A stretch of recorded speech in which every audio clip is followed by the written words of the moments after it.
రకామణి కేసులో ఇక division bench తేల్చాలి, హైకోర్టు డివిజన్ బెంచ్. ఎందుకంటే సింగిల్ జడ్జి ఇచ్చినటువంటి తీర్పు అక్కడ ఏసీబీతో విచారణ చేయమన్నారు, అట్లాగే సిఐడితో విచారణ చేయమన్నారు.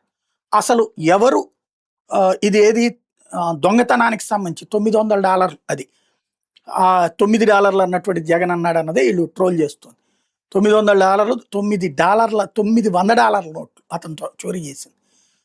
ఇప్పుడు అనేక సార్లు గుళ్ళల్లో హుండీల లెక్కింపప్పుడు అనేక మంది దొరుకుతున్నారు. దొరికినప్పుడు వాళ్ళని పోలీసులకు అప్పచెప్తారు. మ్యాక్సిమం వాళ్ళకి స్టేషన్ బెయిల్ వస్తుంది, లేకపోతే ఒక 15 రోజులు నెల రోజులు శిక్ష పడుతుంది ఫస్ట్ ట్రిప్ దొరికితే. ఆ తర్వాత 2-3 అయితే కనుక ఉద్యోగం పోదు, అక్కడ సస్పెన్షన్ చేస్తారు, తర్వాత మళ్ళీ ఉద్యోగాలు ఇస్తారు. ఇక్కడ అదే కారణంతోనే ఎట్లాగో ఉద్యోగం సస్పెన్షన్ ఉంటుంది తెప్పించి ఏముండదు, ప్లస్ శిక్ష కూడా ఫస్ట్ ట్రిప్ అని చెప్పేసి క్షమాపణ చెప్తే ఆపేసిన సందర్భాలు కూడా ఉన్నాయి. కాబట్టి ఇక్కడ అతను ఆల్రెడీ దొంగతనం ఏళ్ల తరబడి 30 ఏళ్ల నుండి చేస్తున్నానని చెప్పబట్టి దాంతో అలా వచ్చిన డాలర్లతోనే అతను ఆస్తులు కొన్నాడని చెప్పి తెలిసి కుటుంబ సభ్యులే ఆస్తి రాసి ఇచ్చేశారు. 14.5 కోట్లు అధికారిక లెక్కలు, 100 కోట్లు ప్రైవేట్.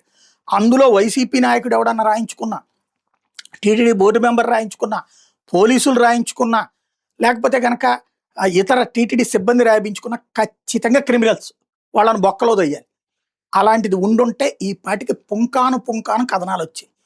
సిఐడి దర్యాప్తులో ఏం చేస్తున్నారు, ఏం అడుగుతున్నారు, లోపల బాత్రూంలో కూర్చుని మరి రాసినాయి కదా పత్రికలు.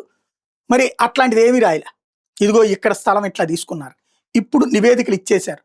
ఇప్పుడు ఈ రవికుమార్ తరపున వాదించే వాళ్ళు మేము అసలు టీటీడీ ఎంప్లాయ్ కాదు, ప్రభుత్వ ఉద్యోగులం కాదు, మఠం ఉద్యోగులం, మాకు ఏసీబీ వర్తించదంటూ కంప్లైంట్ చేసుకొచ్చారు. ఓవరాల్గా ఏసీబీ విచారణ నివేదిక, సిఐడి విచారణ నివేదిక చేరిపోయింది.